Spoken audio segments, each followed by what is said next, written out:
അതായത് ഒരു ആൺഗുണ്ടയ്ക്ക് പെൺഗുണ്ടയിലുണ്ടായ വിചിത്ര ജീവിയൊന്നുമല്ല ഈ ഗുണ്ട എന്ന് പറയുന്നത്. ഈ സമൂഹത്തിലെ രാഷ്ട്രീയക്കാരും ബാർ മുതലാളിമാരും കള്ളുകച്ചവടക്കാരും ഒക്കെ കൂടെ ചേർന്നാണ് ഗുണ്ടകളെ ഉണ്ടാക്കുന്നതെന്ന് പറഞ്ഞു. അല്ല, ഗുണ്ടകളായാലും ജനിക്കുന്നില്ല എന്നുള്ളതാണ് സത്യം. ഈ തിരുവനന്തപുരത്തെ ചില ഗുണ്ടകൾ നല്ല എഡ്യൂക്കേറ്റഡ് ആണെന്ന് കേട്ടിട്ടുണ്ട്. ഉറപ്പാണ്. എഡ്യൂക്കേറ്റഡ് ആണ്. പിന്നെ ഡിഗ്രി വിദ്യാഭ്യാസം കഴിഞ്ഞ് LLB എടുത്ത ഗുണ്ട നഗരത്തിലെ ഒരു കാലത്ത് നിയന്ത്രിച്ചു കൊണ്ടിരുന്ന, ഇപ്പോഴും അപ്രസക്തനായിട്ടില്ലാത്ത ഒരാളുണ്ട്. ഈ ബാറുകളുടെ പ്രൊട്ടക്ടേഴ്സായിട്ട് നിന്ന പല ഗുണ്ടകൾ ഇപ്പോൾ രാസലഹരിയുടെ കച്ചവടം, അതിൻ്റെ ഇടനിലക്കാർ, അത്തരം റൂട്ടിലേക്കൊക്കെ മാറിപ്പോകുന്നതായിട്ടൊക്കെ കേൾക്കുന്നു. ശരിയാണ്?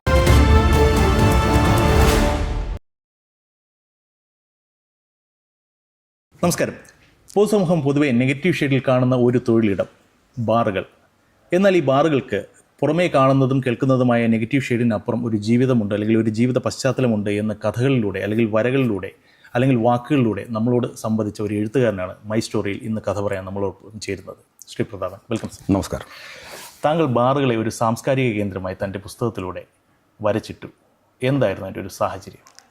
സാംസ്കാരിക കേന്ദ്രം എന്നല്ല, എൻ്റെ ഈ ബാർമാൻ എന്ന നോവലിലെ ഒരു കഥാപാത്രമായ രവിയണ്ണൻ പറയുന്നൊരു വാക്കുണ്ട്. ബാറ് ഒരു സർവകലാശാല ആണെന്ന് പറയുന്നുണ്ട്. യഥാർത്ഥത്തിൽ ബാർ ഒരു സർവകലാശാല എന്ന് പറയുന്നതിൻ്റെ പിന്നിൽ സകല കലകളുടെയും സംഗമ കേന്ദ്രമാണ് ബാർ എന്നാണ് പറയുന്നത്. ഈ ചാരായ നിരോധനം എന്ന് പറയുന്ന AK ആന്റണി സർക്കാരിൻ്റെ ആ ഒരു തീരുമാനത്തിന് ശേഷമാണ് ശരിക്കും പറഞ്ഞാൽ ഈ വിദേശ മദ്യ വിൽക്കപ്പെടുന്ന ബാറുകളിലേക്ക് പൊതുസമൂഹത്തിൻ്റെ നമ്മൾ ആ ഒരു പ്രത്യേകതരം കാറ്റഗറിപ്പെട്ട ആളുകൾ വന്നു തുടങ്ങി. അതിനു മുമ്പ് ചാരായ ഷാപ്പും കള്ള് ഷാപ്പിൻ്റെയും പരിസരങ്ങളിലേക്കാണ് ഇത് ഈ കൂടിയിരുന്ന ആളുകൾ പിന്നീട് ബാറുകളിലേക്ക് വന്നു തുടങ്ങുന്നത് അവിടെ നിന്നാണ്. അങ്ങനെ വരുമ്പോഴുണ്ടായിരുന്നൊരു പ്രശ്നം, ഈ ചാരായ ഷാപ്പുകളും കള്ള് ഷാപ്പൊക്കെ നിലനിരുന്ന കാലത്ത് ഇപ്പോൾ അനീഷ് പറഞ്ഞതുപോലെ അവിടെ സാമൂഹ്യ വിരുദ്ധന്മാരുടെ അല്ലെങ്കിൽ അത്തരത്തിൽ സമൂഹത്തിൽ നിന്ന് മാറി നിൽക്കുന്ന, തിരസ്കരിക്കപ്പെട്ട് നടക്കുന്ന ആളുകളുടെ ഒരു കേന്ദ്രമാണ് എന്നൊരു ചർച്ച ആ കാലത്ത് അങ്ങനെ ഒരു നെറേറ്റീവ് ഉണ്ടായിരുന്നു. പക്ഷേ ആ കാലം മാറിപ്പോവുകയും സാംസ്കാരിക കേന്ദ്രമായി മാറുകയും ശരിക്കും പറഞ്ഞാൽ ഇതിനു മുമ്പ് വളരെ മുമ്പ് വിപ്ലവകരമായി ഇത്തരം മാറ്റങ്ങളൊക്കെ നമ്മുടെ മറ്റ് സംസ്ഥാനങ്ങളിൽ, വളരെ അടുത്ത സംസ്ഥാനമായ കർണാടകയിലും ബാംഗ്ലൂരൊക്കെ പോയി കഴിഞ്ഞാൽ അത് വളരെ മുമ്പ് തന്നെ ആ മാറ്റം പ്രകടമായി വന്നിരുന്നു. ഇവിടെ നമ്മുടെ സാമൂഹിക വ്യവസ്ഥയുടെയൊക്കെ ഭാഗമായി ഇത് എന്തോ ഒരു കുഴപ്പം പിടിച്ച സംഗതിയാണെന്ന് പറയുകയും ഏറ്റവും കൂടുതൽ നമ്മൾ വളരെ കൗതുകരമായ കാര്യം, നമ്മൾ ഈ സംസാരിച്ചുകൊണ്ടിരിക്കുമ്പോൾ ഞാൻ ഇന്ന് രാവിലെ പത്രം വായിക്കുമ്പോഴത്തേക്കാണ് ഇന്നലെ ക്രിസ്മസ് കാലത്ത് കേരളത്തിൽ പിന്നെ ബിവറേജ് കോർപ്പറേഷനിൽ കച്ചവടം വന്നിരിക്കുന്നത് 330 കോടി രൂപയാണ് എന്ന് പറയുന്നത്. 3.5 കോടി ജനമുള്ള സ്ഥലത്താണ് നമ്മൾ ഈ പറയുന്നത്. അപ്പോൾ അങ്ങനെ ഒരു സംഗതിയായിട്ട്, അല്ലെങ്കിൽ അങ്ങനെ മാറ്റി നിർത്തപ്പെടുന്ന ഒരു കേന്ദ്രമായി ഇതാണെങ്കിൽ നമ്മൾ ഈ പറയുന്ന ഇതെല്ലാം അവിടെ പ്രതിഫലിക്കേണ്ടതാണ്. മനസ്സിലായി. പക്ഷേ അങ്ങനെ അല്ലെന്നാണ് ഇങ്ങനെ പറയുമ്പോഴും ഇപ്പോഴും മലയാളിയുടെ ഒരു പൊതുബോധം ഈ ബാറിൽ പോകുന്നവരൊക്കെ പകൽമാന്യന്മാരാണ് എന്നുള്ളതാണ് പറയുന്നത്. അല്ലെങ്കിൽ ബാറിൽ പോകുന്ന അത്ര നല്ലൊരു ശീലമല്ല എന്നുള്ളൊരു കാഴ്ചപ്പാട് തന്നെയല്ലേ മലയാളികൾക്ക് ഇപ്പോഴും ഉള്ളത്? അല്ല, അങ്ങനെ ഒരു കാഴ്ചപ്പാടുകളുണ്ട്. ബാറിൽ പോകുന്നു എന്നതുകൊണ്ട് ബാറിൽ നിരന്തരം സന്ദർശിക്കുന്നു, അല്ലെങ്കിൽ ബാറിൽ തന്നെ പോയി നമ്മൾ താവളം ഉറപ്പിക്കുന്നു എന്ന് പറയുന്നതും, ബാറിൽ പോയി ഭക്ഷണത്തോടൊപ്പം മദ്യപിക്കുന്നു എന്ന് പറയുന്ന യൂറോപ്യൻ കൾച്ചർ, അവർ കൂടുതലായി ഭക്ഷണം കഴിക്കുകയും അതിനോടൊപ്പം വളരെ റെസ്പോൺസിബിളായിട്ട് ഡ്രിങ്കിങ് നടത്തുകയും ചെയ്യുന്ന യൂറോപ്യൻ കൾച്ചർ ഉണ്ട്. അപ്പോൾ ആ തരത്തിലേക്ക് ആ പറയുന്ന കാര്യത്തിൽ പിന്നെ അത് തീർത്തും സത്യവിരുദ്ധമാണെന്നാണ് പറയേണ്ടത്. ഇനി ബാർമാൻ നോവലിലേക്ക് തന്നെ നമുക്ക് വരാം. ഇപ്പോൾ താങ്കൾ ജഗദീഷിൻ്റെ കഥയാണ് ഇതിൽ പറയുന്നത്. ഈ ജഗദീഷിലൂടെ സഞ്ചരിക്കുമ്പോൾ ചിലരൊക്കെ പറയുന്നു, ഈ പുസ്തകം വായിച്ച ചിലരൊക്കെ പറയുന്നു, ഇത് എഴുത്തുകാരൻ്റെ ആത്മകഥാംശം ഇതിൽ എവിടെയൊക്കെയോ ഉണ്ട്. ആമുഖമായി തന്നെ താങ്കൾ പറയുന്നു അതങ്ങനെയൊന്നും ഇല്ല എന്ന് പറയുന്നെങ്കിൽ പോലും ചിലർ പറയുന്നു ഇത് എഴുത്തുകാരൻ്റെ ആത്മകഥാംശം ഇതിൽ അന്തർലീനമാണെന്ന് പറയുന്നു. ശരിയാണോ? തീർച്ചയായും അങ്ങനെ പറയാൻ പറ്റില്ല. കാരണം ഏത് തൊഴിലിടത്തിൽ നിന്ന് ഒരു എഴുത്തുകാരൻ അവൻ്റെ തൊഴിൽ പരിസരം, അവൻ്റെ ജീവിത പശ്ചാത്തലവും ഒക്കെ അവൻ്റെ എഴുത്തിൽ സ്വാഭാവികമായും വരിക എന്നത് അത്ര വളരെ പ്രാധാന്യമുള്ളൊരു കാര്യമാണെന്ന് മനസ്സിലാക്കും. ഒട്ടേറെ എഴുത്തുകാരൊക്കെ റെയിൽവേയിൽ ജോലി ചെയ്യുന്ന ആൾ റെയിൽവേ പശ്ചാത്തലത്തിൽ കഥ എഴുതുന്നത് അത് നമ്മൾ കാണുന്നുണ്ട്. പിന്നെ അങ്ങനെ ഏത് മേഖലകളിലാണോ അവൻ തൊഴിലെടുക്കുന്നത് അവൻ്റെ തൊഴിൽ പരിസരം അവൻ്റെ കഥകളിലോ അവൻ്റെ നോവലിലേക്കോ കൊണ്ടുവരുന്നുണ്ട്. സ്വന്തം നാടിനെ പറ്റി എഴുതുന്നത് അങ്ങനെയാണ്. MT വാസുദേവൻ നായർ കൂടല്ലൂരിനെ കുറിച്ചും നീളനദിയുടെ പരിസരത്തെക്കുറിച്ച് എഴുതുമ്പോൾ SK പൊറ്റക്കാട് അതിരാണിപ്പാടിയത്തെക്കുറിച്ച് പറയുന്നു. അങ്ങനെ ഈ പറയുന്ന പോലെ അവൻ്റെ ജീവിത പശ്ചാത്തലവും അവൻ്റെ പരിസരവും അവൻ്റെ എഴുത്തിനെ സ്വാധീനിക്കും എന്നുള്ളത് ഉറപ്പാണ്. പക്ഷേ ഇത് ഞാൻ ഈ നോവലിൻ്റെ ആദ്യം പറഞ്ഞതുപോലെ തന്നെ ഇതിലൊരിക്കലും ഇതൊരു എൻ്റെ ആത്മകഥയല്ല എന്ന് തന്നെയാണ് പറഞ്ഞു തുടങ്ങിയിരിക്കുന്നത്. കാരണം ഞാൻ നിരീക്ഷിച്ച ഒരു 12 വർഷക്കാലത്തെ തിരുവനന്തപുരം നഗരത്തിൻ്റെ ഒരു വേഴവട്ടക്കാലത്തിൻ്റെ ദൈനംദിന ജീവിത അനുഭവങ്ങളാണ് ഏറ്റവും പ്രധാനമായി അതിനകത്ത് പറയുന്നത്. അപ്പോൾ അതിൽ ബാറിൽ തൊഴിലെടുക്കുന്ന ഒരു ബാർമാൻ എന്നൊരു തൊഴിലെടുക്കുന്ന ഒരാൾ അയാൾ കാണുന്ന ഒരു ജീവിതം, അവൻ കാണുന്ന മനുഷ്യരെയൊക്കെയാണ് ഇതിനകത്ത് വരച്ചു വയ്ക്കാൻ ശ്രമിച്ചിരിക്കുന്നത്. അതാണ് ഞാൻ പറഞ്ഞത്, ഒരു 12 വർഷക്കാലത്തെ തിരുവനന്തപുരം നഗരത്തിൻ്റെ എല്ലാ തരത്തിലുമുള്ള ഒരു ജീവിതാനുഭവങ്ങൾ, അവനുണ്ടായ ജീവിതാനുഭവങ്ങളെയാണ് അവൻ നിരീക്ഷിക്കുകയും അത് എഴുതുകയും ചെയ്യുന്നു എന്ന് പറയുന്നത്. അത് ജഗദീഷിൽ എൻ്റെ ആത്മകഥാംശം അതിൽ കേന്ദ്ര കഥാപാത്രമായി ഇല്ല. പക്ഷേ ഇതിൽ താങ്കളുടെ ഇത്രയും നാളത്തെ ബാറുമായി ബന്ധപ്പെട്ട ഔദ്യോഗിക ജീവിതത്തിൽ താങ്കൾ കണ്ടതും കേട്ടതുമായിട്ടുള്ള കുറേയധികം കഥകളും കഥാപാത്രങ്ങളും ഇതിൽ വന്നു പോകുന്നുണ്ട്. ആ കൂട്ടത്തിൽ നമുക്ക് ആദ്യം തന്നെ പറയേണ്ടത് തലസ്ഥാന നഗരത്തിലെ ഗുണ്ടകളെ കുറിച്ചിട്ട് കുറേയധികം കാര്യങ്ങൾ പറയുന്നുണ്ട്. ഗുണ്ടകളിലേക്ക് പോകുന്നു എന്നുള്ളതിനപ്പുറത്തേക്ക് ചില വ്യത്യസ്തമായ പരാമർശങ്ങൾ, അതായത് പൊതുസമൂഹത്തിൽ വലിയ ചർച്ചയാകാത്ത അല്ലെങ്കിൽ പലർക്കും അറിവില്ലാത്ത ചില പ്രയോഗങ്ങൾ, പേല, അതുപോലെ തന്നെ എന്താ പറയുക, ഗുണ്ടകളുടെ കൊട്ടേഷൻ, അങ്ങനെയുള്ള കുറേയധികം വാക്കുകൾ. എന്താണ് ഇതിൻ്റെയൊക്കെ പിന്നിലുള്ള ഒരു ചെയ്തോ വികാരം? ഇതാണ് ഞാൻ പറഞ്ഞത്, ഇതൊരു നിരീക്ഷണത്തിൽ നിന്ന് കിട്ടുന്ന ഒരു സംഗതിയാണ്. ഇപ്പോൾ ഗുണ്ടകളുടെ അടുത്തേക്ക് നമ്മൾ ചില സിനിമ, വളരെ പ്രശസ്തമായ ചില സിനിമകളുടെ ആളുകൾ ആ സിനിമയുടെ പശ്ചാത്തലം പഠിക്കാൻ വേണ്ടി അവിടേക്ക് പോയി ഇന്ന് അധോലോകത്തിൽ പോയി താമസിച്ച് സിനിമ എടുത്ത ആളുകളൊക്കെ ഉണ്ട്. ബോംബെയിലോ കാര്യമാണ് ഞാൻ പറയുന്നത്. അപ്പോൾ ഞാൻ വളരെ വളരെ ചെറിയ പ്രായം മുതൽ നമ്മുടെ പരിസരത്ത് നമ്മൾ ഇടപഴകുന്ന മനുഷ്യരുടെ രീതികൾ, അവരുടെ അവർ സവിശേഷമായ സ്വഭാവങ്ങളെ നമ്മൾ നിരീക്ഷിക്കുക എന്ന് നമ്മുടെ ഒരു താല്പര്യമുണ്ട്. ആ താല്പര്യത്തിൻ്റെയൊക്കെ ഭാഗമായി നമ്മൾ പല ആളുകൾ, അപ്പോൾ ഈ ഗുണ്ടകളുടെ അവർ മാത്രം പറയുന്ന ചില സംഗതിയുണ്ട്. പേല എന്ന് അനീഷ് പറഞ്ഞ ആ വാക്കിൻ്റെ അർത്ഥം പോലീസ് എന്നാണ്. അത് ഗുണ്ടകളാണെന്ന് പറയുന്നത്. പേല വരുന്നു, ജാണിക്കോ എന്ന് പറയുന്നത്, ജാണുക എന്ന് പറഞ്ഞാൽ ഓടിപ്പോയിക്കൊള്ളാനാണ് പറയുന്നത്. അപ്പോൾ അവർ പറയുന്ന അത്തരം കുറേ വാക്കുകളുണ്ട്. അവർ മാത്രം ഉപയോഗിക്കുന്ന, അവർ ഭക്ഷണത്തിന് പറയുന്ന മാപ്സ് എന്നാണ്. മാപ്സ് അടിച്ചോ എന്ന് ഒരു ഗുണ്ട മറ്റൊരു ഗുണ്ടോട് ചോദിച്ചാൽ ഭക്ഷണം കഴിച്ചോ എന്നാണ് ചോദിക്കുന്നത്. അങ്ങനെ അതിനകത്ത് ഒട്ടേറെ ആ വാക്കുകൾ അവരുടെ പ്രയോഗമൊക്കെയാണ് ആ പേല എന്ന് പറഞ്ഞാൽ. ഇതിൽ വളരെ രസകരമായിട്ടുള്ള തോന്നിയ ഒരു കാര്യം, ഇപ്പൊ ക്ലേ എന്നുള്ളൊരു സംഭവം, മര ക്ലേ എന്ന് പറഞ്ഞാൽ അത് കേട്ടിട്ടുണ്ട്. പക്ഷേ ഈ ക്ലേയിൽ തന്നെ, ഈ ഗുണ്ടകൾ തന്നെ പലതരം ക്ലാസിഫിക്കേഷൻ കൊടുത്തിട്ടുണ്ട്. ഇപ്പൊ ക്ലേ എന്ന് പറയുന്ന ഗുണ്ടാത്തലവൻ, കലിപ്പൻ എന്ന് പറയുന്ന ഇടത്തരം ഗുണ്ട, വാദ എന്ന് പറയുന്ന ഒന്നാം കിട ഗുണ്ട. ഇതൊക്കെ എങ്ങനെയാണ് താങ്കൾ എവിടെ നിന്ന് മനസ്സിലാക്കി? അതാണ് ഞാൻ പറഞ്ഞത്, ഇത് നിരീക്ഷണത്തിൽ നിന്ന് കിട്ടുന്നതാണ്. ഇവരിൽ നിന്നുള്ള വർത്തമാനത്തിൽ നിന്ന്, ദീർഘമായുള്ള വർത്തമാനങ്ങൾ നിരന്തരമായി അവരുമായി കാണുന്നത് കൊണ്ടൊക്കെ കിട്ടിയ സംഗതിയാണ്. പിന്നെ നമുക്ക് ഈ കൗതുകം ഉണ്ടല്ലോ, എഴുത്തെന്നുള്ളൊരു സംഗതി നമ്മുടെ മനസ്സിലുള്ളത് കൊണ്ട് സ്വാഭാവികമായിട്ടും നമ്മളത് നോക്കുകയും വ്യത്യസ്തമായി ശ്രദ്ധിക്കാൻ ശ്രമിക്കുകയും അതിൽ നിന്ന് കിട്ടിയ വാക്കുകളാണ്. ആ വാക്കുകളൊക്കെ വെച്ചുകൊണ്ട് അതിനകത്ത് ഒരു ഡിക്ഷണറി പോലെ തന്നെ നോവലിനകത്ത് പ്രയോഗിച്ചിട്ടുണ്ട്. ഈ സാധാരണഗതിയിൽ ഇപ്പോൾ ഗുണ്ടകൾ എന്ന് പറയുമ്പോൾ എപ്പോഴും പൊതുസമൂഹത്തിലുള്ളവർ ഒരു പേടിയോടുകൂടിയായിരിക്കും അവരോട് എന്താ പറയുക, ഒന്ന് സമീപിക്കുക. ഇപ്പോൾ താങ്കൾക്ക് ഒരു ബാർ ജീവനക്കാരൻ എന്നുള്ള നിലയ്ക്കുള്ള ഒരു ബന്ധമാണോ ഇവരുമായിട്ടുണ്ടായിരുന്നത്, അതോ അതിനപ്പുറത്തേക്കുള്ള ഒരു ഡീപ്പ് റൂട്ടഡ് ആയിട്ടുള്ള ഒരു ബന്ധം ഇവരുമായിട്ട്? ഇല്ല, ഞാൻ ആദ്യമേ പറഞ്ഞല്ലോ, നമ്മളിപ്പോൾ ഈ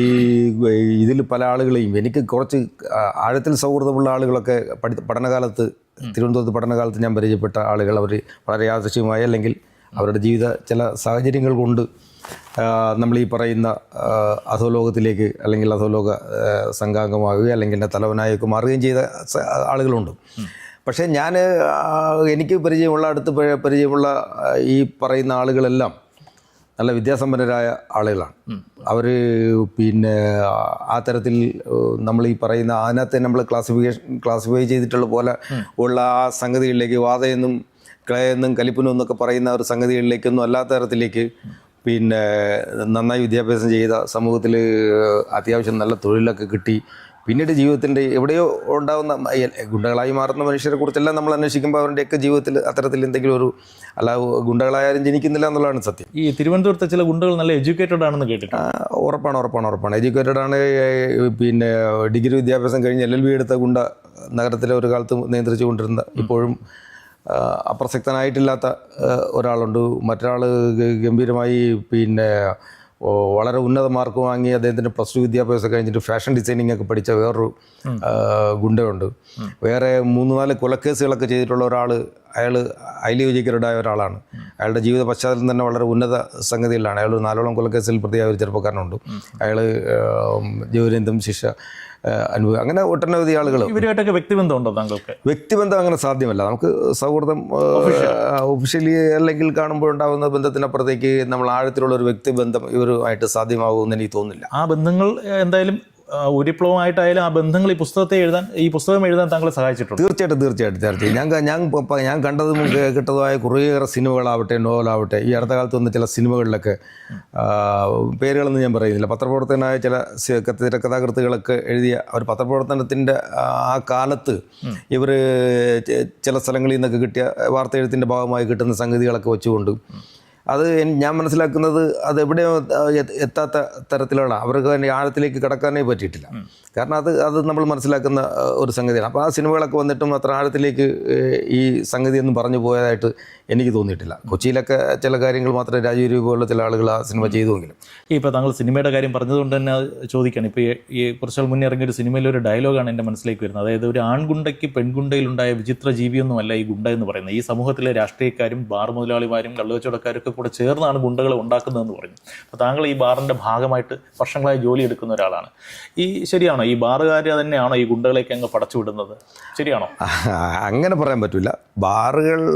ബാറുകാർക്ക് ഗുണ്ടകളെ യഥാർത്ഥത്തിൽ ലൈസൻസ്ഡായി പ്രവർത്തിക്കുന്ന ഒരു ബാറുകാരന് ഞാൻ പറഞ്ഞല്ലോ, ഇതൊരു നിരോധിക്കപ്പെട്ട തൊഴിൽ മേഖലയല്ല. ഏകദേശം 20ഓളം സർക്കാർ നിയന്ത്രണത്തിലുള്ള സ്ഥാപനങ്ങളിൽ നിന്ന് ഫീസ് അടച്ച് ലൈസൻസ് നേടി പ്രവർത്തിക്കേണ്ടുന്ന അവരുടെ നിയന്ത്രണത്തിൽ പ്രവർത്തിക്കുന്ന സ്ഥാപനമാണ് ബാർ ഹോട്ടലുകൾ എന്നൊക്കെ പറയുന്നത്. അപ്പോൾ അവിടേക്ക് ഗുണ്ടകളെ കൊണ്ടുവന്ന് എന്തെങ്കിലും ചെയ്യേണ്ടതുണ്ടെന്ന് എനിക്ക് തോന്നുന്നില്ല. ഇത് പഴയ കാലത്ത് കളിഷാപ്പും ചാരായ ഷാപ്പും ഒക്കെ സർക്കാർ ലേലം നൽകുന്ന കാലത്ത് ഒരു റേഞ്ച് പിടിക്കുന്ന സമയത്ത് ഒരു റേഞ്ചിൻ്റെ അധീനതയിൽ വരുമ്പോൾ അവിടെ ഈ പണ്ട് ആദ്യകാലത്ത് കമ്മീഷൻ ഷാപ്പ് എന്ന് പറയുന്ന ഒരു സംഗതി ആ കാലത്തുണ്ടായിരുന്നു. ഈ കമ്മീഷൻ ഷാപ്പ് നടത്തുന്നത് ഉന്നത പോലീസ് ഉദ്യോഗസ്ഥന്മാർക്ക് അതിൻ്റെ ബിനാമിയായിട്ടുണ്ടാവാം, രാഷ്ട്രീയക്കാർക്ക്, പ്രാദേശികമായ രാഷ്ട്രീയ നേതാക്കന്മാർക്ക് ഉണ്ടാവാം. അപ്പോൾ അവർ ഈ ഗുണ്ടകളെ ആശ്രയിച്ചു കൊണ്ടാണ്, ഈ ഗുണ്ടകളെയാണ് ഓരോ ഷാപ്പിൻ്റെയും ചുമതല ഏൽപ്പിക്കുന്നതും ഒക്കെ അങ്ങനെയായിരുന്നു. അതിന് ആ ഒരു സാധ്യതയുണ്ട്. രാഷ്ട്രീയക്കാർക്ക് സ്വാഭാവികമായിട്ടും നമുക്ക് തന്നെ അറിയാം, തിരുവനന്തപുരം നഗരത്തിലെ പിന്നീട് വളരെ പ്രമാദമായ പല കേസുകളിലൊക്കെ പങ്കെടുത്തിട്ടുള്ള അല്ലെങ്കിൽ കുറ്റകൃത്യത്തിൽ ഏർപ്പെട്ട ആളുകളെല്ലാം അവരെല്ലാം ചിലയിടത്തുനിന്ന് ചെറിയ തരത്തിൽ വിദ്യാർത്ഥി രാഷ്ട്രീയത്തിൽ നിന്ന് തുടങ്ങുകയാണ്. വിദ്യാർത്ഥി രാഷ്ട്രീയത്തിൽ നിന്ന് തുടങ്ങി അവൻ യൂത്തായി കഴിയുമ്പോഴത്തേക്കും അവന് ഈ രാഷ്ട്രീയ പ്രവർത്തനത്തിൻ്റെ ഭാഗമായി വരുന്ന ചില ശത്രുതയുടെയൊക്കെ ഭാഗമായി വരുന്ന ചില ആക്ഷനിലൊക്കെ പോയി കേസുകളിൽ പ്രതിയാക്കപ്പെടുകയും ഇവർക്ക് ഒരു കാലത്തിൽ നിന്ന് രക്ഷപ്പെട്ട് പോകാൻ പറ്റാത്ത തരത്തിലേക്ക് അവസ്ഥയിൽ വരുന്നത് കൊണ്ടാണ്. അത് രാഷ്ട്രീയക്കാർ അത്തരം ഗുണ്ടകൾ ഉൽപ്പാദിപ്പിക്കുന്ന രാഷ്ട്രീയത്തിന് വലിയ പങ്കുണ്ടെന്ന് പറയാം. ഇപ്പം അങ്ങനെയൊന്നും ഇല്ല. പഴയ കാലത്തെ അവസ്ഥകളൊക്കെ മാറി. ഗുണ്ടകളുടെ ഒരു സാന്നിധ്യമൊന്നും ബാറുകൾക്ക് വേണ്ട. ഒരാവശ്യമില്ല. അതിനാണല്ലോ ഇപ്പം നമുക്ക് നിലവിലിപ്പോൾ അതിന് നമ്മൾ ഒരു നമ്മൾ നേരത്തെ പറഞ്ഞ ഒരു തൊഴിൽ മേഖല തന്നെ സൃഷ്ടിക്കപ്പെട്ടല്ലോ. ബൗൺസേഴ്സ് എന്ന് പറയുന്ന ഒരു സംഘടനത്തിൽ അനിയന്ത്രിതമായ തരത്തിലേക്ക് എന്തെങ്കിലും അത്തരത്തിൽ ചില ബഹളങ്ങളോ മറ്റോ ഉണ്ടാവുകയാണെങ്കിൽ അവരെ നിയന്ത്രിക്കുകയും അവരെ നിയമപരമായി തന്നെ കൈകാര്യം ചെയ്ത് പുറത്താക്കുന്നതിനും ഒക്കെ ആയിട്ടുള്ള ആളുകൾ ബൗൺസേഴ്സ് എന്ന് പറഞ്ഞിട്ട് അതൊരു പ്രൊഫഷനായി മാറി കഴിഞ്ഞിരിക്കുകയല്ലേ. മനസ്സിലായി. ഇപ്പോൾ പൊതുവേ നമ്മൾ പത്രങ്ങളൊക്കെ എടുത്ത് നോക്കിക്കഴിഞ്ഞാൽ ഇപ്പോൾ രാസലഹരിയാണ് സംസ്ഥാനത്ത് അല്ലെങ്കിൽ രാജ്യതലത്തിലോ രാജ്യാന്തര തലത്തിലോ ഒക്കെ നമ്മൾ നോക്കിക്കഴിഞ്ഞാൽ ഈ രാസലഹരിയുടെ വാർത്തകൾ, അതുമായി ബന്ധപ്പെട്ട കുറ്റകൃത്യങ്ങളൊക്കെയാണ് നമ്മൾ എപ്പോഴും കാണുന്നത്. ശരിക്കും ഈ രാസലഹരി ഇത്തരം സംഗതികൾ വന്നത് ബാറുകളുടെ നിലനിൽപ്പിനെയൊക്കെ ബാധിച്ചിട്ടുണ്ടോ? തീർച്ചയായിട്ടും അത് ആ കാര്യം നമുക്ക് അംഗീകരിച്ചേ പറ്റുള്ളൂ. കാരണം 2-3 കാര്യങ്ങൾ ബാറിൻ്റെ നിലനിൽപ്പിനെ ബാധിച്ചിട്ടുണ്ട്. കാരണം നമ്മൾ വളരെ ലിബറലായി ബാർ ലൈസൻസ് അനുവദിച്ചു തുടങ്ങിയ ഒരു സംഗതിയുണ്ട്. ഇടതുപക്ഷ ഗവൺമെൻറ് നയത്തിൻ്റെ ഭാഗം കൂടിയാണ്. അതിനുശേഷം നമ്മൾ അന്ന് ബാറുകൾ പൂട്ടുന്ന സമയത്ത് 715 ബാർ പൂട്ടി എന്നതാണല്ലോ അന്നത്തെ യഥാർത്ഥത്തിലുള്ളൊരു സംഭവം വരുന്നത്. ഇന്ന് നിലവിൽ 1200-നടുത്ത് ബാറുകൾ കേരളത്തിൽ പ്രവർത്തിക്കുകയാണ്. ഇതെല്ലാം ലൈസൻസ് സ്ഥാപനങ്ങളാണ്. 3 സ്റ്റാർ 4 സ്റ്റാർ കാറ്റഗറിയിൽപ്പെട്ട 1200ഓളം ഹോട്ടൽസ്, ബാർ ഹോട്ടലുകൾ, ബാർ അറ്റാച്ച്ഡ് ഹോട്ടലുകൾ വരികയാണ്. അപ്പോൾ അത്തരത്തിലൊരു മത്സരവും കാരണം ഉണ്ടായിട്ടുണ്ട്. പിന്നെ KSBC സർക്കാരിൻ്റെ തന്നെ ബീവറേജ് കോർപ്പറേഷൻ ഇത് നേരിട്ട് മദ്യവിൽപ്പന നടത്തുന്നത് കൊണ്ട് അപ്പോൾ അവിടെ പ്രീമിയം ഷോപ്പ് പോലുള്ള സംഗതികൾ വന്നപ്പോൾ ആളുകൾക്ക് ഈ കൊറോണയ്ക്ക് ശേഷമുണ്ടായ ഒരു വലിയ മാറ്റവും കൂടി അതാണ്. അപ്പോൾ ആളുകൾ കൂടുതലായി അവരെ ആശ്രയിച്ച് തുടങ്ങുന്നുണ്ട്. ബീവറേജ് കോർപ്പറേഷൻ്റെ ഔട്ട്ലെറ്റുകളെ ആശ്രയിക്കുന്നത് കൊണ്ട് ബാറുകൾക്ക് എൻ്റെ ഇവിടെ നിലനിൽപ്പിനെ തന്നെ ബാധിച്ചു തുടങ്ങി. ഇനി അടുത്ത ചോദ്യത്തിലേക്ക് വന്നാൽ രാസലഹരിയുടെ ഉപയോഗം അത് വളരെ വ്യാപകമാണ്. പുതിയ തലമുറയിൽപ്പെട്ട ആളുകൾ മദ്യപിച്ച് തുടങ്ങുന്ന പണ്ട് കാലത്ത് വിദ്യാർത്ഥിയായിരിക്കുന്ന കാലത്ത് അവൻ കോളേജിൽ പ്രവേശനത്തോടു കൂടിയായിരിക്കാം ഒരുപക്ഷേ ഈ മദ്യപാനം എന്ന് പറയുന്ന സംഗതിക്ക് ഹരിശ്രീ കുറിക്കുന്നത്.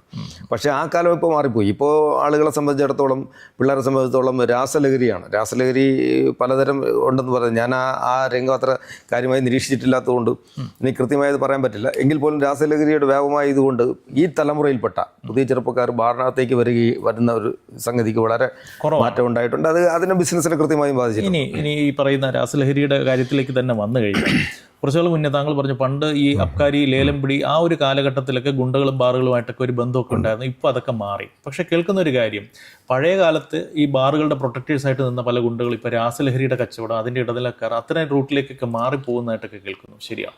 അത് ഭാഗികമായി ശരിയായിരിക്കാം. ഞാനതാണ് നേരത്തെ പറഞ്ഞത്.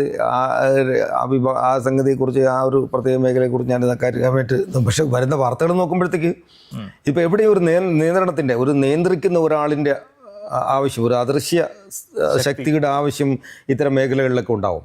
എവിടെ ഇരുന്നു കൊണ്ട് ആരോ നിയന്ത്രിച്ചാൽ മാത്രമേ ഇത്തരം കാര്യങ്ങൾ കൃത്യമായി നടന്നു പോവുകയുള്ളൂ. അപ്പോൾ അങ്ങനെ ഒരു അധോലോകം ഉണ്ടായി വരാൻ വളരെ വളരെ സാധ്യതയുണ്ട്. അങ്ങനെ അവരുടെ ഒരു നിയന്ത്രണത്തിലായിരിക്കണം എന്ന് കൊണ്ടുപോകുന്നു. പണ്ടൊക്കെ ഒരുപാട് കുറ്റകൃത്യങ്ങൾ ബാറുകളുമായി ബന്ധപ്പെട്ട് കേട്ടിരുന്നു. ഇപ്പോൾ അടുത്തിടെയായിട്ട് അങ്ങനെ ബാർ റിലേറ്റഡ് ആയിട്ടുള്ള കുറ്റകൃത്യങ്ങൾ വലുതായിട്ട് കേൾക്കുന്നില്ല. അത് കേൾക്കാത്തത്, അങ്ങനെ കുറ്റകൃത്യങ്ങൾ നടക്കാത്തത് കൊണ്ടാണോ, പൂർണ്ണമായിട്ട് അങ്ങനെ ഒരു സംഭവം ഇല്ലാത്തത് കൊണ്ടാണോ? ഇല്ല, വളരെ വളരെ പ്രശസ്തമായ, വളരെ